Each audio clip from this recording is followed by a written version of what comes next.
Ever wonder how a TV mechanic turned politician became a cultural icon? Let's explore the life of Ben Jones. Hi, I'm Leah, feeling enthusiastic today about diving into some fascinating history. And I'm Garrett, excited to explore this intriguing topic with you all. Welcome to Laid Back Learning with Leah and Garrett. Today's topic is Ben Jones, the American actor and politician known for playing Cooter on The Dukes of Hazzard and for a surprising run in Congress. Growing up, I remember watching Dukes of Hazzard reruns with my dad. It was this big Friday night thing at our place. We were all about the General Lee's wild jumps and Cooter's garage saves. I had no clue the friendly mechanic would one day be a congressman. That twist kind of blew my mind, you know. So, quick baseline. Ben Jones was an American actor and politician. Most folks first met him as Cooter Davenport, the good-natured fixer of everything mechanical on The Dukes of Hazzard.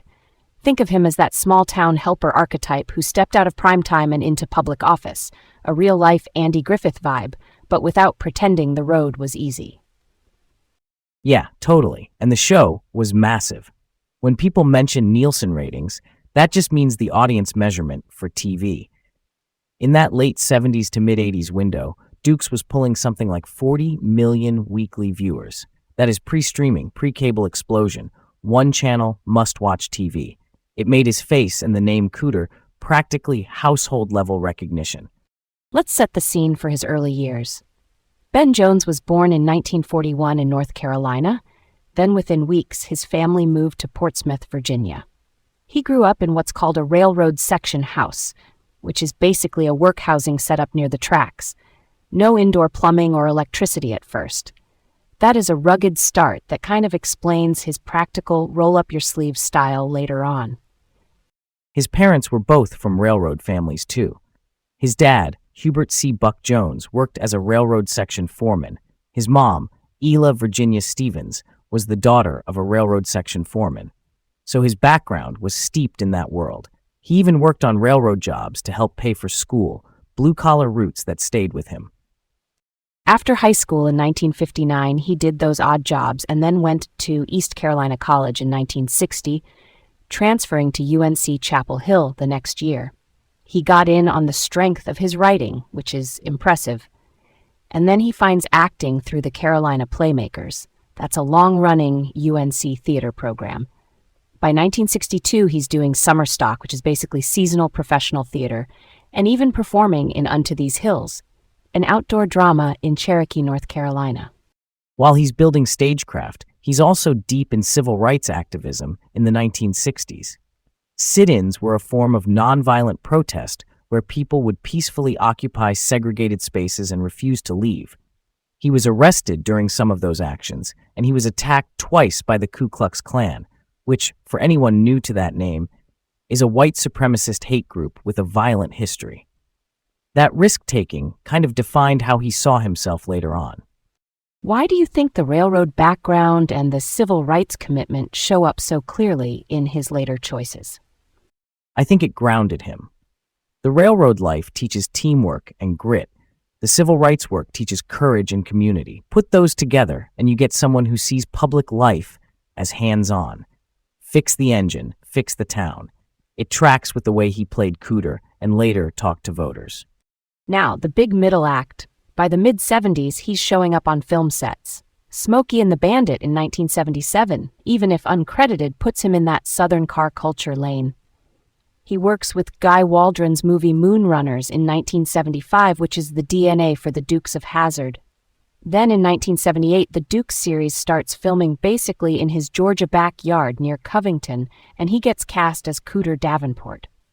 From 1979 to 1985, he's on 141 episodes as Cooter, the Hazzard County mechanic. The show is huge, like we said. He keeps a southern home base in Georgia and commutes to Los Angeles for production. That's a lot of miles logged. Meanwhile, he gets involved on the industry side, serving as president of the Georgia branch of the Screen Actors Guild, advocating for local actors, and he's appointed chairman of the Georgia Film Commission, pitching Georgia for productions. That's laying groundwork for the state's later film boom. And then he jumps into politics. In 1986, he runs for Congress in Georgia's 4th District and nearly unseats the incumbent Pat Swindoll. Swindoll is a Republican congressman who later gets indicted for perjury. 2 years after that close call, in 1988, Jones runs again and wins by a big margin. That's the part where TV name recognition meets timing and hard campaigning.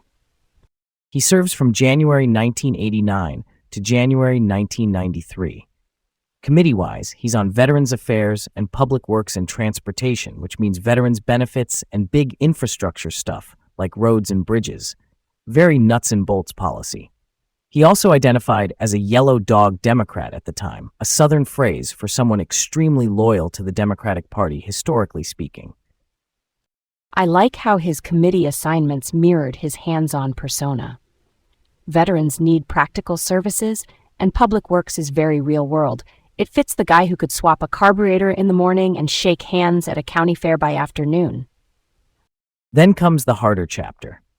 In 1994, redistricting changes the political map.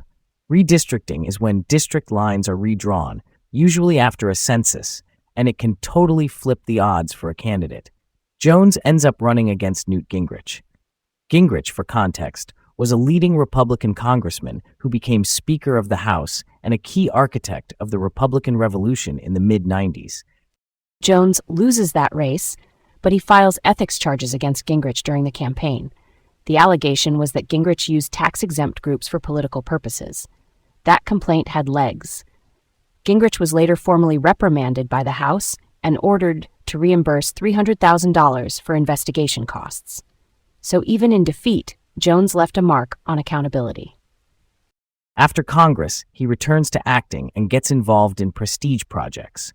Primary Colors in 1998, directed by Mike Nichols with John Travolta and Emma Thompson, Joe Gould's Secret in 2000, and Meet Joe Black in 1998.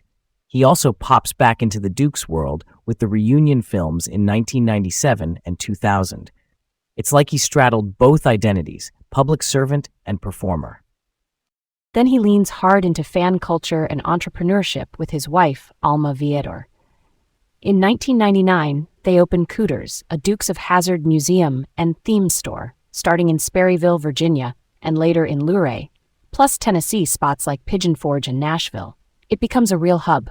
In 2006, a Nashville reunion event he produced drew over 100,000 fans. The Tennessean called it the largest fan gathering there. That's serious staying power. He keeps making music too, with Cooter's Garage Band. Records stack up across the 2000s and 2010s, like Southern to the Bone in 2012 and Play Me an Old Song in 2020, and even Rockabilly Road in 2024. He also writes, Random House publishes his memoir in 2007, Redneck Boy in the Promised Land. The line that sticks with me is, I got sober the day before I died, blunt and powerful about recovery. He stayed active in public debates too, but before we get to that controversy, a note of closure. Ben Jones died in 2026 at age 84 in Washington, Virginia. A long and layered life, from stage and screen to Congress to curating a fan world that outlived the original show by decades. Let's introduce the hard question that followed him. In 2015, he publicly defended the Confederate battle flag. For anyone new to that term, it's a symbol used by the Confederate States during the Civil War and later on by various groups including white supremacist movements. Jones argued the flag should be discussed, not erased, and he pointed to his civil rights activism and said he was a lifelong NAACP member. NAACP is the National Association for the Advancement of Colored People. He also downplayed any connection between the flag and slavery, which many historians and civil rights organizations strongly dispute. Yeah, and when he dismissed that association, it sparked intense pushback. Historians point to primary Confederate statements that explicitly said preserving slavery was a core cause. They also point to the flag's modern uses during resistance to desegregation and by hate groups. So there's a deep historical record that loads the symbol with meanings beyond heritage. That's the crux of the dispute. Here's where I land, and I'm keeping it real. I can acknowledge his earlier bravery in the civil rights era. Arrests at sit-ins are not nothing. Being attacked by the Klan also not nothing. But a symbol can carry harmful power regardless of someone's personal intentions. And the Confederate battle flag, to many who were targeted by it, means oppression. That's not just political correctness. That's lived history. I hear you. My lens is more, why did he see it differently? Not to endorse it, but to understand. He was also a leader in the Sons of Confederate Veterans from 2014 to 2018, serving as International Chief of Heritage Operations. That group frames the flag as honoring ancestors, a memorial posture. If you're steeped in that circle, your instincts might be to protect symbols you think of as family history. Why do you think his civil rights background didn't translate into seeing the symbols harm the way many others do? Maybe he separated personal intent from public impact. He might have believed dialogue could reframe the flag as history rather than hate. The challenge is symbols are like shorthand. They don't ask permission before they trigger meaning. And for a lot of people, that shorthand is about enslavement and terror. So even if he called for conversation, the symbol was doing its own loud talking. That makes sense. I can respect a call for open discussion in theory, but for me, the weight of the historical record matters most. And when a symbol is so tied to systems of harm, public celebration of it lands as exclusionary. I don't see that as erasing history. I see it as deciding how and where history belongs, like museums with context versus banners meant to rally pride. Agreed on the value of context, and it's fair to say his stance became a defining controversy of his later years, especially in 2015 when Warner Bros. Pulled Confederate flag merchandise and some Dukes reruns were halted, partly because a mass murderer waved that flag, which pushed everyone into a national reckoning. It put Jones at the center of a storm about legacy, symbols, and responsibility. On pop culture impact, though, the Dukes of Hazzard remains a touchstone. The General Lee car, the stunts, the small-town hijinks. Cooter's museums and stores kept the fan community vibrant. People brought kids and grandkids, making it multi-generational. At the same time, the 2015 merchandise halt showed how a show can get pulled into bigger national conversations, nostalgia and debate living side by side. All right, counterfactual time. What if Ben Jones had defeated Newt Gingrich in 1994? That would have nudged the Republican Revolution, the GOP's big mid-90s takeover of the House, onto a different track. Gingrich was central to the message, discipline, and the Contract with America strategy. Without his seat, leadership might have shifted, or at least stalled. Picture this. Gingrich loses, Republicans still have momentum, but their focal point is blurred. Maybe someone else steps up, but not with Gingrich's exact media style. The House could have moved more incrementally. The tone of partisan warfare might have softened at the edges or at least changed cadence. And Jones, back in Congress, might have been a bridge voice on veterans and infrastructure, areas where practical deals can get made.